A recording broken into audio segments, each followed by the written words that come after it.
Direction le Niger où un forum pour la cohésion sociale et la réaffirmation de la présence de l'État s'est tenu ce week-end à Oualam, c'est dans l'ouest du pays. Objectif de cette rencontre, raffermir la cohésion le long de la frontière entre le Mali et le Niger, zone en proie aux exactions de groupes terroristes. Rappelons que le 2 janvier dernier, des hommes armés à moto ont tué en quelques heures une centaine de villageois dans la région de Oualam. C'est l'attaque la plus meurtrière commise par des terroristes contre des civils au Sahel. Une attaque à l'origine du renforcement du dispositif sécuritaire dans la région.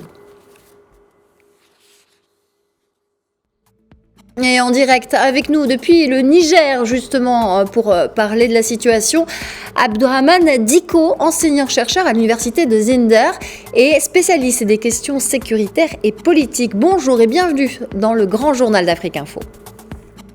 Oui, bonjour madame. Alors, un forum pour la cohésion sociale et la réaffirmation de la présence de l'État s'est tenu ce week-end à Oualam, dans l'ouest du Niger. Des leaders communautaires et politiques étaient présents.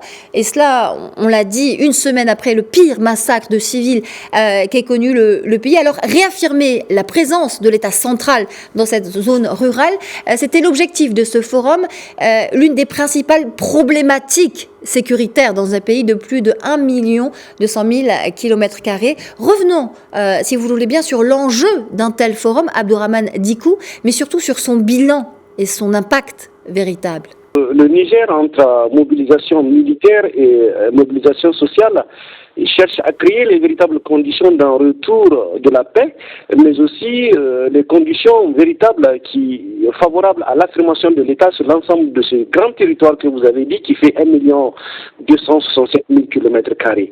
En amont, il faudrait d'abord notifier que, et de toute évidence, lorsqu'on va dans une exploration des questions sécuritaires au Niger, on s'aperçoit de l'incapacité de l'État nigérien à véritablement ramener la paix à travers un contrôle plus ou moins effectif de son territoire. Parce qu'il faut bien le dire que le Niger est ceinturé par un certain nombre de pays considérés comme étant comme des volcans. Quand vous prenez un pays comme le Tchad, un pays comme le Mali, un pays comme le Burkina Faso, c'est pratiquement des sanctuaires où naviguent des terroristes qui viennent souvent sur le territoire nigérien, qui le considèrent comme étant une zone de repli.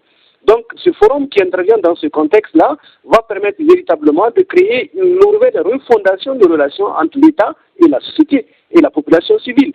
Puisque l'enjeu, c'est de créer les conditions pour qu'il y ait beaucoup plus de collaboration, pour qu'il y ait beaucoup plus de cohésion, pour qu'il y ait beaucoup plus, n'est-ce pas, de dynamique politique qui va permettre à l'État de s'affirmer sur l'ensemble de ce grand territoire qui fait 1 267 000 km².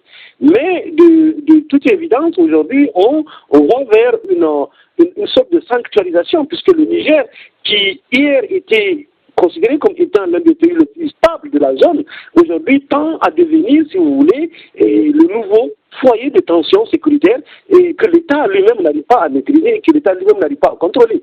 Et cela pose véritablement un problème réel, puisque aujourd'hui l'État du Niger est obligé d'aller au-delà de ces contextes-là pour aller vers une sorte de sous-traitance militaire avec des partenaires et des pays étrangers comme la France, les États-Unis, l'Allemagne, l'Italie, ainsi de suite. D'accord. Donc, ce forum, en réalité, est un forum important parce que il va créer les conditions d'un retour de la confiance entre l'État et la société et d'un retour aussi d'une dynamique inclusive qui va permettre à l'État du Niger d'aller vers la mise en place d'un cadre sécuritaire beaucoup plus, j'allais dire, efficace.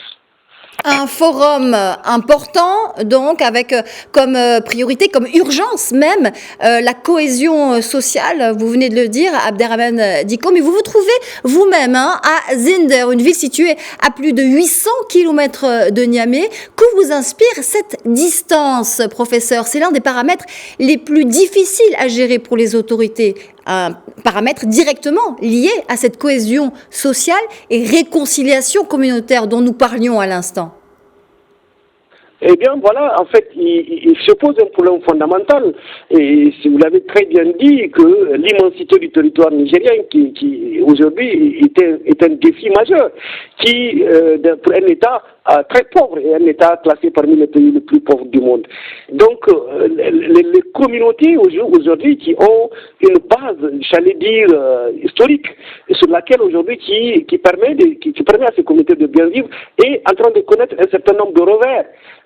Les peuples ne s'entendent pas avec les autres communautés, et il y a un problème réel entre les communautés sédentaires et les communautés nomades, il y a un problème entre les éleveurs et les agriculteurs. Donc, le problème communautaire au Niger est un problème multidimensionnel, dans la mesure où il y a encore ce nouvel, comment on appelle ça, élan que le conflit sécuritaire est en train de prendre, c'est l'émergence dans l'espace public d'autres acteurs, j'allais dire, nouveaux, qu'on appelle les djihadistes, qui sont venus avec un discours violent et qui véritablement remettent la légitimité de l'État lui-même, en essayant de proposer, n'est-ce pas, aux populations civiles un nouvel agenda basé sur la prise en charge de leurs problèmes réels, que l'État n'arrive pas jusqu'ici à solutionner.